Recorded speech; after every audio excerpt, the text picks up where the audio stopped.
Hi everybody, today I'm going to be doing a review of this knife here. This is a Kershaw Barenuckle. It's a KAI in-house design. KAI owns both Kershaw and ZT. The design does have some history with ZT and Kershaw, so we'll have a quick look through them before we get started. This is the ZT 777.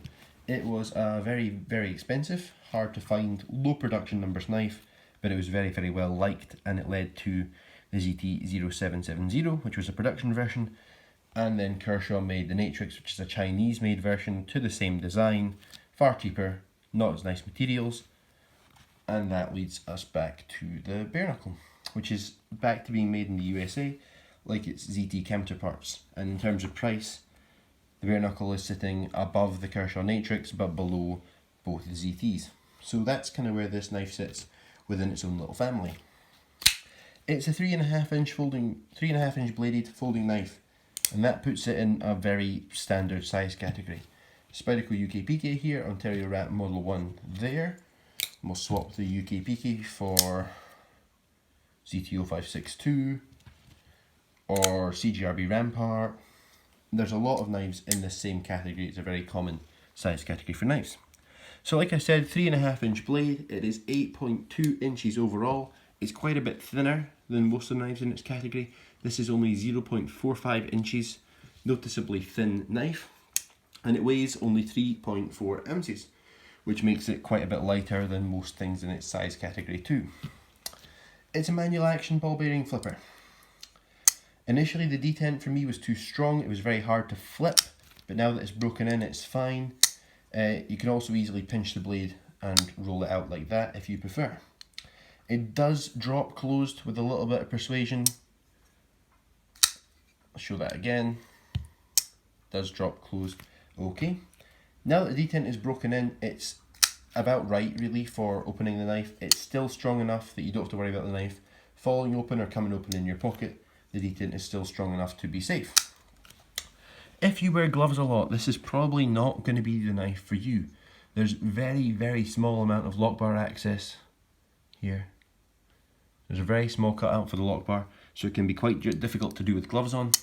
I also find that with gloves on, my fingers tend to come round and touch the blade on the other side, and that makes it difficult to open as well as shut. So it might not be the best knife if you are someone who wears gloves a lot. Like I mentioned, this knife is a sub-frame lock, and what that means is, let me bring in a frame lock for comparison. There we go. So what it means is that the whole side of the knife on a frame lock is made out of the same material. This is the same bit of metal as this. On a subframe lock, this part on the Barenuckle, this black piece here, is made of steel. The green part here is made of aluminium. It has an over travel stop as well. There's a small piece of the lock bar that goes up underneath the green, stops you bending the lock bar across too far and breaking it.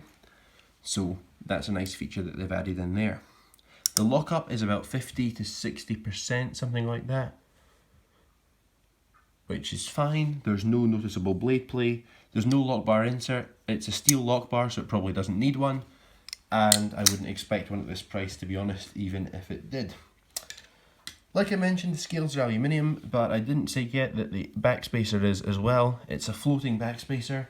As you can see, it kind of doesn't really look like it's touching the handle scales. See the holes in there. It's what they call a floating backspacer. It's quite attractive, but it is just aluminium. The steel here is 14C28N. It's a fine steel. I think it gets a bit more hate than it really deserves as a steel. It's corrosion resistant enough, it's durable enough, it isn't particularly prone to chipping. The edge retention is fine, it sharpened up quickly and well, and it took a very nice edge. So I think the steel here is fine. It's a USA made Kershaw, so you would expect a higher quality than you would from some of the Chinese made Kershaws, with the US Kershaws being at a higher price.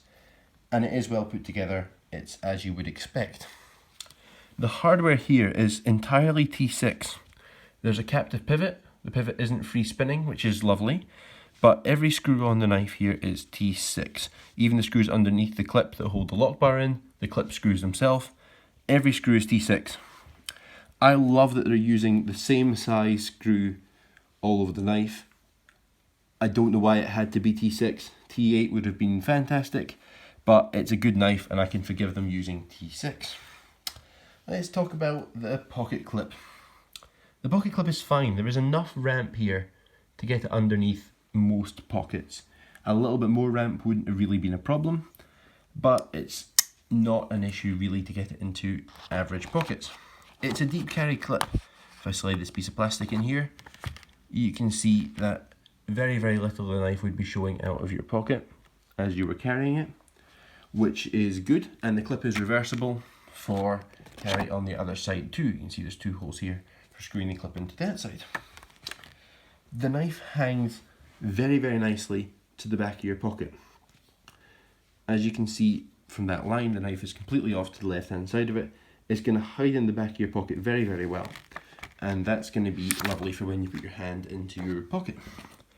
And also this curve on the back of the knife here, see the change in angle that occurs here. So if that's in my pocket and I go to put my hand in, my hand's going to slide down the side of the knife and miss the flipper tab. You see what I mean there? And that's good because it means your fingers aren't ramming into a flipper tab when you reach into your pocket. So that's very nice as well. It's also very thin up at the top here, up at where the clip is. Bringing another knife, here's the Rat 1. You can see the thickness here, this is considerably thinner than this, and that just gives you more space at the opening at the top of your pocket to get your hand in past the knife, so that's wonderful too. The scales are relatively smooth, they have kind of a chalky texture to them. It's actually quite a nice texture, but it's not overly grippy, and that means that the pocket clip isn't likely to ruin your pockets. With it being quite light as well, it carries fantastically. One of the best knives in the pocket from its size category. Now let's talk about the blade. They call the blade a modified Wharncliffe, which does make sense here, but people are just throwing modified around in the knife world all the time at the moment and doing whatever shape they like. But yes, modified Wharncliffe does make sense here. It has a curve, unlike a normal Wharncliffe. Normal Wharncliffes are completely straight edged blades, but towards the tip is a flat surface. See that there? Which is great. It lets you make contact with a large area of the blade. If you're cutting onto a flat surface, like cutting down onto a chopping board or something, you can make contact with a lot of that edge. A lot more of that edge than you can with a normal knife, so that's good. The grind here is relatively high. It's not the highest grind in the world, it's not like a full flat grind on Barenuckle here, but it's relatively high, and the blade stock isn't overly thick. So it cuts very nicely. It isn't the most slicey knife ever, but it cuts a lot better than a lot of other things in its category. So that's good. It also pierces very nicely. It's a lovely, precise tip. You can see there, bring that back in. So quite a precise tip. With the way the blade is grimmed, the thickness is staying out quite far. So it's also a relatively robust tip, as well as being quite precise, which is very nicely done. There's a sharpening choil on the back here. You can see that the grind finishes behind the cutting edge, which means you can sharpen all the way up to the sharpening choil properly, which is as it should be, so that is good too. It has a black wash finish on the blade, and that means the blade's been black coated. I haven't a black coated knife. Yes, I do. Here's a blade that's completely black coated. So the blade at some point has looked more or less like that. And then it's been stone washed, which has led to this kind of nice grey finish on the blade.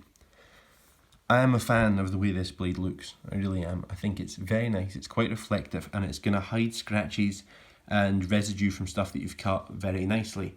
It's not going to feel like it needs wiped off all the time, so that's very good. It is a Kershaw in-house design, like I mentioned.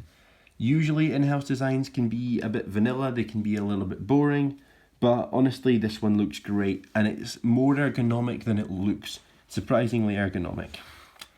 When I grip this knife, I don't feel any hot spots at all. There's nothing digging in really whatsoever.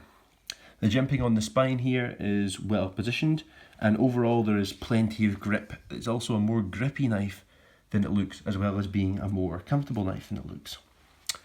I always look for space efficiency in my folding knives, essentially how much cutting edge they're packing into the handle. And as you can see, the blade finishes right at the end there. It's not sticking out, you're not able to cut yourself on it when it's closed, but yeah, it's packing a nice amount of blade into a compact package, and I love to see that.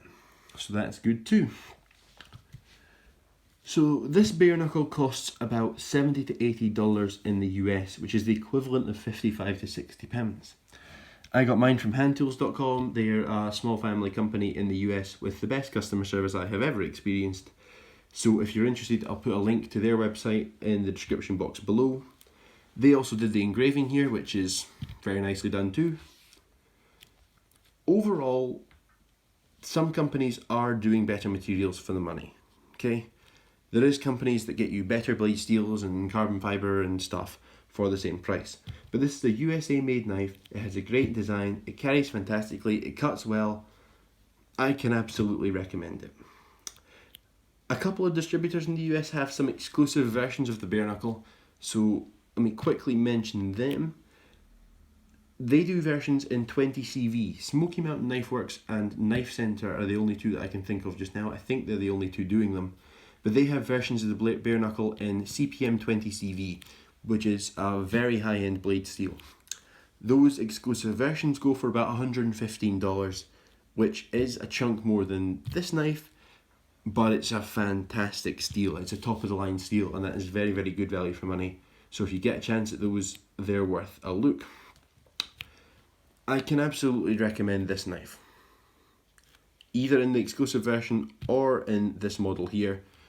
I can recommend it. It has a great blade, it has great looks, the materials are fine for the money on this model and exceptional for the money on the 20CV exclusives.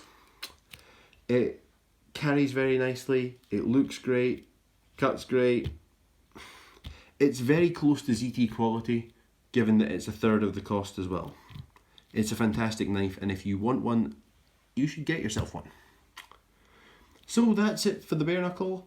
Over the next couple weeks or so, there's a few more reviews that I'd like to do. The next three are probably going to be Spyderco UK PK and S110V, not the Ontario Rat Model 1, CGRB Rampart, and Buck Marksman.